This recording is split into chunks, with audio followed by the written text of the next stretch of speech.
Assalamualaikum warahmatullahi wabarakatuh. Selamat pagi anak-anak. Berjumpa kembali kita dalam kesempatan ini pembelajaran IPA. Kalau sebelumnya kalian sudah membahas bersama-sama mengenai perkembangbiakan generatif, maka pada kesempatan ini kita akan membahas masih mengenai perkembangbiakan tumbuhan, akan tetapi perkembangbiakannya adalah perkembangbiakan secara vegetatif. Apa itu perkembangbiakan vegetatif? Perkembangbiakan secara vegetatif adalah cara berkembang biak suatu makhluk hidup yang terjadi tanpa melalui perkawinan. Makhluk hidup baru tumbuhan berasal dari induknya. Nah, apa saja contoh-contoh tanaman yang berkembang biak secara vegetatif? Yang pertama adalah, kalian tentu tidak asing lagi, yaitu tanaman nanas. Bagaimana nanas berkembang biak? Nanas berkembang biak dengan cara vegetatif. Pembibitan tunas dapat dilakukan untuk mengembang biakannya. Kemudian setelah nanas, contoh yang kedua adalah bawang merah.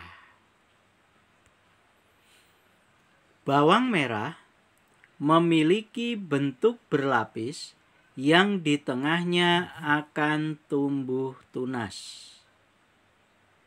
Jadi, pada bawang merah, umbi lapis terdiri atas daun yang tumbuh melapisi batang dan membengkak di dalam tanah.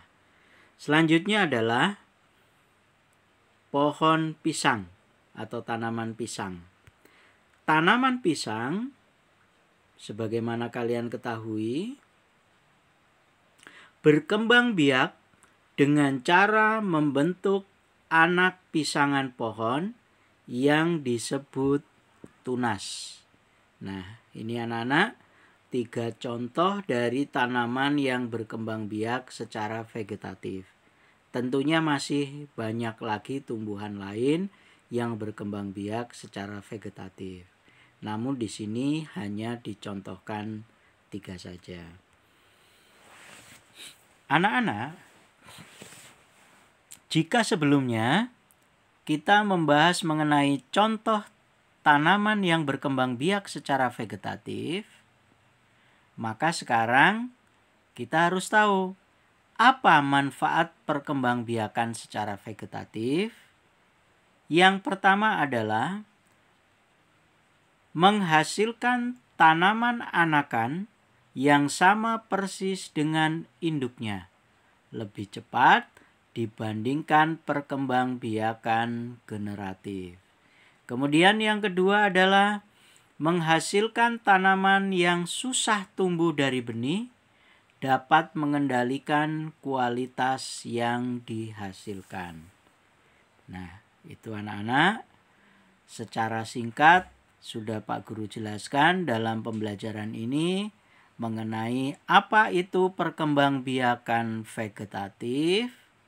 Kemudian contoh-contoh dari tanaman yang berkembang biak secara vegetatif dan juga apa manfaat dari perkembangbiakan secara vegetatif. Pak Guru rasa cukup sekian saja materi pembelajaran kita. Pak Guru akhiri. Wassalamualaikum warahmatullahi wabarakatuh.